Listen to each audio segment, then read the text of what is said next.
There is something you can do right now that makes your specific person reach out to you, call you, ask you out on a date, or literally anything that you want. And this is something that can be done without any interaction with your external reality. And I'm going to explain to you exactly how it's done, because your reality is not locally real, meaning you don't have to directly interact with your specific person in order to alter them or have them obsess with you, have them call you, have them hang out with you. And I know our logical mind has a huge problem with this, but if we were to take a look a little deeper at quantum physics, we'll realize that the law of assumption manifestation is everywhere, and you don't have to be next to anything to alter it. Just by thinking of your specific person or assuming them to think of you or assuming them to call you, you will see them react to you in that way. And let me actually explain to you the theorem that supports this. And so again, anyone who feels like they have a problem with this concept that you have to interact with your specific person in order for them to change, you're going to want to hear this. So it's actually something called the Taj Mahal theorem. And so what this states is, in quantum physics, there's something you can do in your immediate environment, and don't worry, I'll explain it, that can create a copy of the Taj Mahal on the moon. Now, I know it's a fun little example or a fun little thought experiment that technically there is something that you can do to alter the moon, and this is something seriously questioned and seriously looked at through quantum physics or physicists or literally anyone really intense in science, because it's true, and I'll explain exactly why.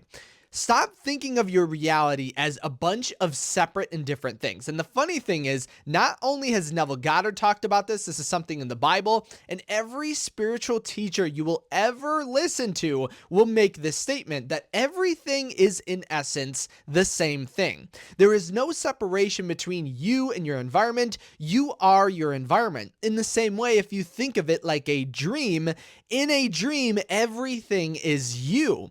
You experience or think there is something outside of you, but in essence, no part of the dream could come from anything but you.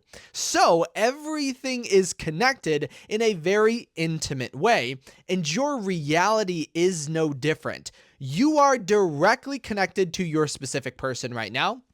You're directly connected to the moon. You're directly connected to every single star that you look at in the night sky instantaneously. There is no difference, because if we really draw it back, if you're still like, Kyle, but I don't get it. I don't get how I'm connected to my specific person right now. Think of everything in its basis form, in its basic form, okay? If we draw everything back, we get back to, so we get like organs, and then we get tissues, and then we get molecules, and we get atoms, and then we get electrons, protons, neutrons, and we go even further, right? At the basis, everything is just this energy, right? Everything is a wave function, so everything is kind of vibrating in this wave function, and that's how like the quantum physicists would actually describe it. But everything is connected. There is no difference between your couch, a book, you, your car, literally a star. Everything is made of the same exact stuff. And so at the basis, though, you wouldn't be able to tell the difference between anything. If you were to go down to an atomic level, you wouldn't really be able to tell the difference, like even being in this room. Like, yes, you can't see the air around you, but there are molecules filling the entire space. So if you were to shrink down, you could not tell the difference between everything. You would basically be in a soup. And if you were to go down deep enough and kind of remove your consciousness, everything would be in a wave function, meaning nothing has actual permanence in your reality and reacts to the way of your consciousness. So I know I'm making this long description for you to understand the entire reality is actually just one giant wave. We're all just one giant soup, right? In the dream, there is this perception of distance of things outside of you, but everything is instantaneously and directly connected to you in the most intimate way. So if everything is a wave function, and you think of a pool of water to understand this, if you put any sort of drop or movement or touch any portion of the surface, it will have a wave that spreads out to the entire thing. And so I think you know where I'm going with this. So now then, that's the reason why the Taj Mahal theorem makes sense, that I could do something here. I could change something right here in my environment, which would alter the wave function of the entire universe, because your entire reality is just one giant wave. It's one giant connection, which will create a copy of the Taj Mahal on the moon. But that seems very intricate and very difficult, but the same thing is happening with your specific person. There is something you could do, and I would say it's connected directly to consciousness, because in the quantum physicist community or quantum physics community, they don't necessarily know what's going on. But I would say law of assumption fits all of this perfectly, because then it states your consciousness is altering this thing around you. Because technically, when things are not in your awareness, and we think of experiments like Schrodinger's cat, where something only shows up when we observe it, then we know that technically right now we could create a copy of the Taj Mahal on the moon, or you could have your specific person at this current moment think of you, desire you, text you, want to be with you, want to marry you, propose to you, literally anything right now. If you can just understand, there is no distance. You are interacting and can interact with everything in your entire reality instantaneously, without any wait time, any movement, any action technically, because in this idea, it also states that you could technically then meditate in your room, closed off from everything, and alter a bunch of things or everything outside of your reality without ever actually interacting with it. You could basically sit in your room and meditate and have your specific person knock down the door to come to get to you with this Taj Mahal theorem. And the funny thing about it is, I would say, and I think this whole theorem as it is actually a manifestation. And if you're watching this video, it's an entirely your manifestation for you to be able to change, alter, and manifest whatever you want instantaneously without doing anything. Because remember, the bridge of events has to happen in a way that seems logical, right?